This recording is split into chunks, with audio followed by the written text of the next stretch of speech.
I've gotta be me. I hope these assholes like hospital food. It's stupid, right? Guys, I got it.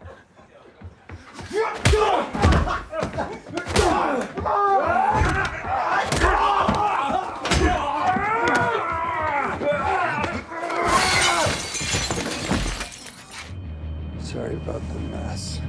Hutch Mansell sits inside of an interrogation room, heavily bruised and injured. Two FBI agents interrogate him about his identity, before Hutch responds that he's simply nobody.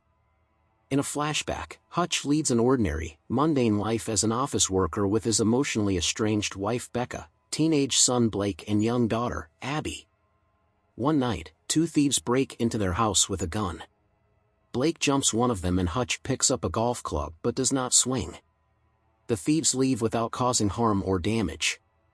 Everyone thinks Hutch a failure for not fighting, but he reveals to his brother Harry that he held back because he knew the burglar's gun was unloaded.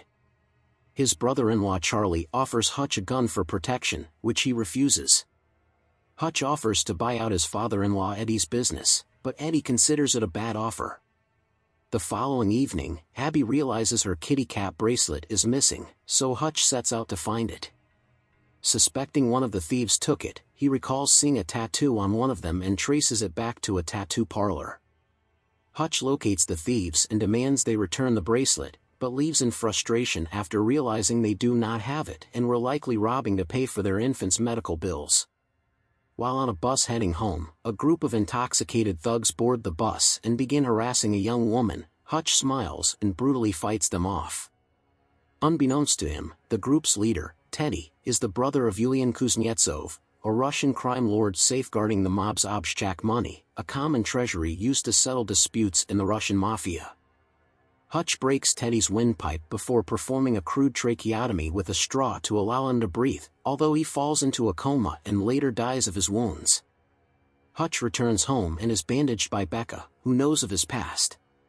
He vents his frustrations about living a mundane life to her, before they reaffirm their love for one another.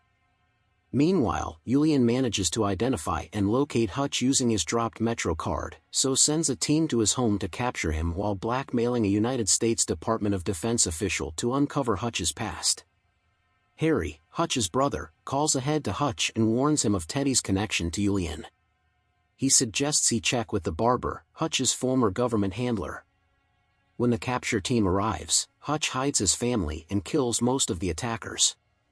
He is immobilized by an electric taser and taken by the Russian team.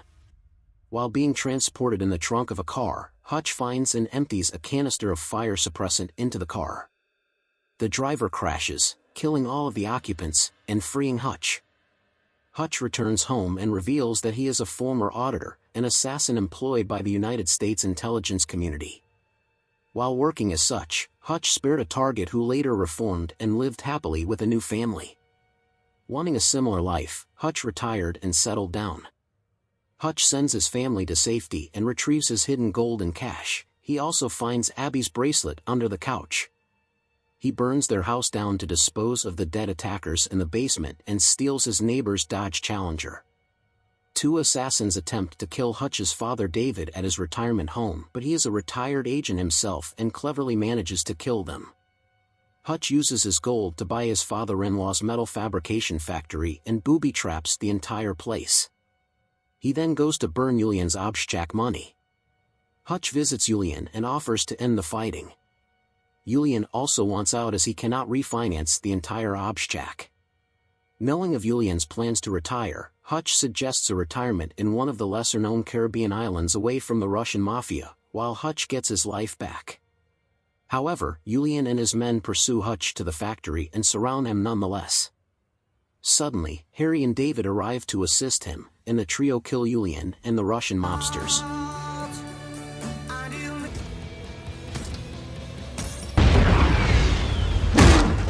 The police arrive and the opening scene is revisited, but he is suddenly released without charges following a mysterious phone call.